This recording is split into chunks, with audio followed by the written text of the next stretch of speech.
तो आज मैं आपको एक अनोखी रहस्यमय कहानी सुनाऊंगा। अगर आप चैनल पर नए हैं तो अभी सब्सक्राइब कर ले, क्योंकि यह मेरा दूसरा नया चैनल है। तथा कहानी पूरा देखे, अंत में एक अनोखा रहस्य छुपा है। धन्यवाद। तो सुनिए। जन्माष्टमी का समय निकट था, लेकिन इस बार गोकुल के लोग उदास थे। गांव में एक साधु आए थे, जिन्होंने लोगों को उपदेश दिया था कि ईश्वर को पाने के लिए भोग विलास और उत्सव को त्यागना चाहिए। उनका कहना था कि सच्ची भक्ति मौन और त्याग में है, और जो व्यक्ति सबसे अधिक त्याग करेगा उसे ही भगवान कान्हा सबसे अधिक पसंद करेंगे।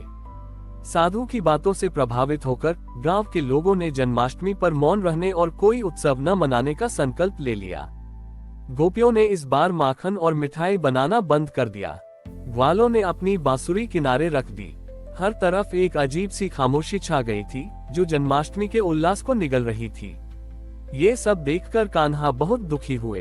उन्होंने देखा कि उनके माता पिता नंद बाबा और यशोदा मैया भी उदास थे। उन्हें लगा कि उनका जन्म उत्सव इस बार खुशी की जगह त्याग का प्रतीक बन गया है। जन्माष्टमी की रात जब सब लोग मौन व्रत में बैठे थे, कान्हा ने एक योजना बनाई।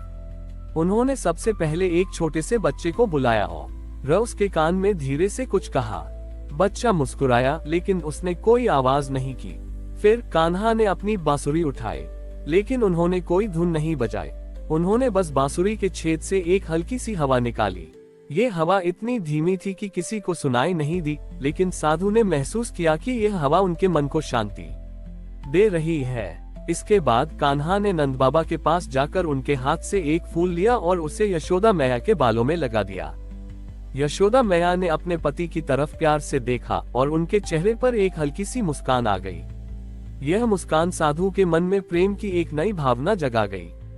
फिर कान्हा ने अपनी उंगली से एक छोटी सी मक्खन की गोली बनाई और उसे अपनी छोटी उंगली से हवा में उछाला। वह गोली हवा में उड़ते हुए साधु के मुंह में चली गई।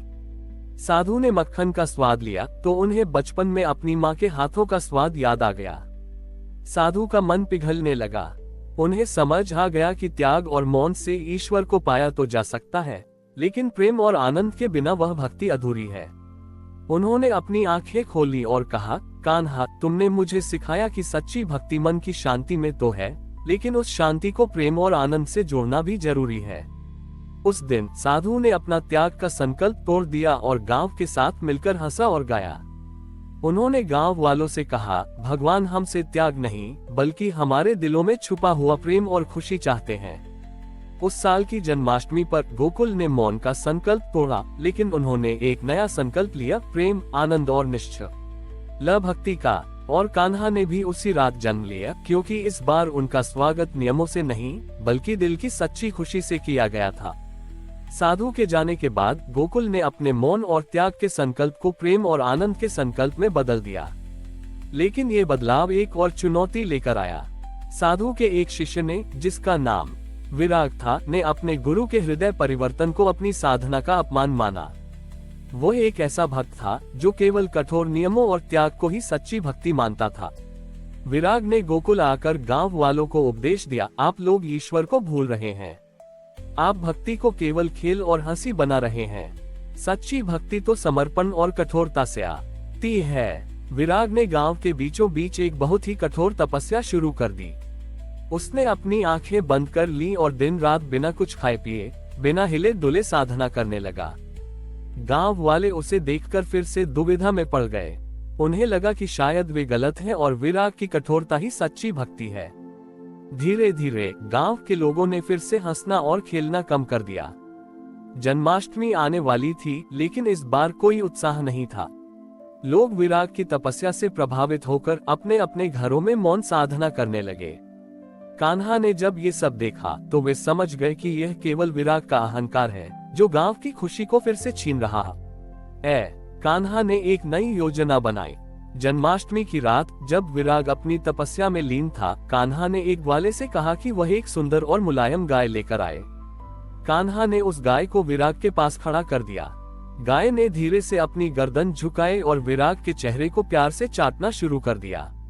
विराग ने अपनी आंखें नहीं खोली, लेकिन वह उस स्पर्श को महसूस कर पा रहा था। फिर कान्हा ने एक छोटी बच्ची को बुलाया और उसे एक छोटी सी बांसुरी दी। उन्होंने बच्ची से कहा कि वह धीरे से बांसुरी बजाए।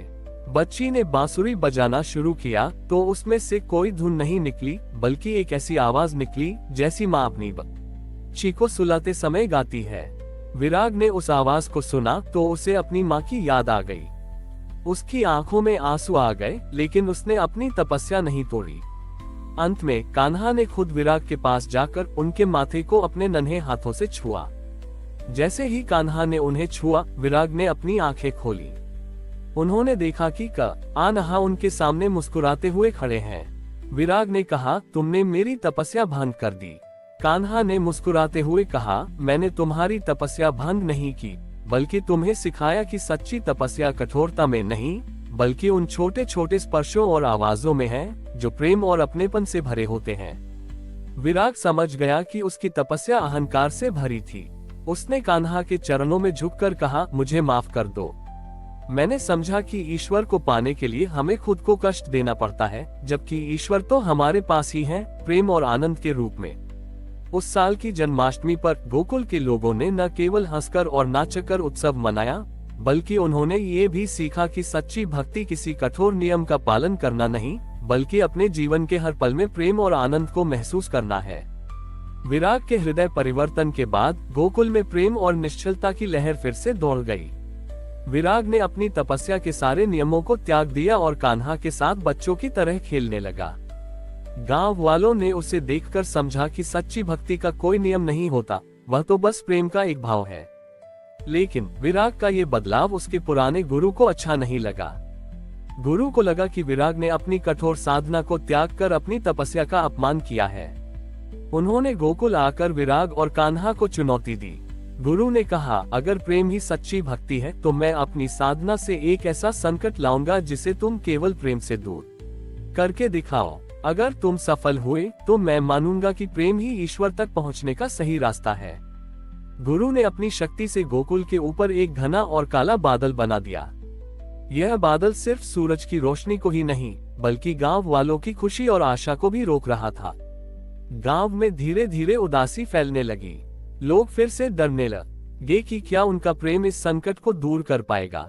ये देखकर कान्हा ने सभी गांव वालों को इकट्ठा किया।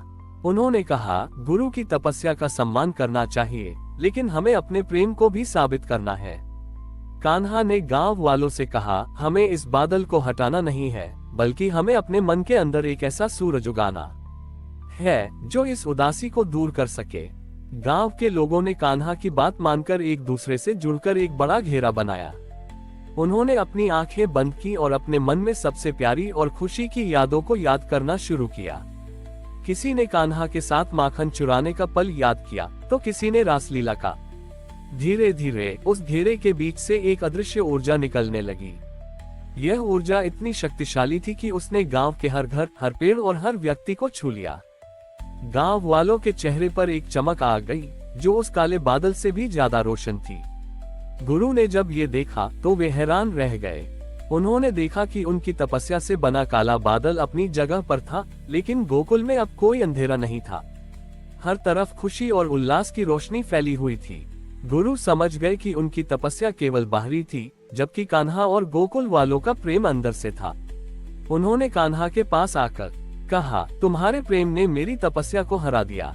तुमने मुझे सिखाया कि ईश्वर को पाने के लिए हमें बाहरी चीजों को त्यागने की जरूरत नहीं, बल्कि हमें अपने मन में प्रेम को जगाना चाहिए। उस दिन की जन्माष्टमी पर गोकुल के लोगों ने हंसकर और नाचकर उस अंधेरे बादल को भी रोशनी से भर दिया। और उस दिन से उन्होंने ये सीख लिया कि प्रेम और खुशी की शक्ति इतनी बड़ी होती है कि वह किसी भी अंधेरे को दूर कर सकती है। हमारी और भी आध्यात्मिक एवं अनोखी कहानियां देखने के लिए हमारे चैनल पर जाएं तथा धार्मिक एवं पौराणिक अनोखी कहानियां हमारे चैनल पर है। कृपया जाके देखें तथा हमारे चैनल को सब्सक्राइब करके रखें और वीडियो लाइक जरूर करें। धन्यवाद।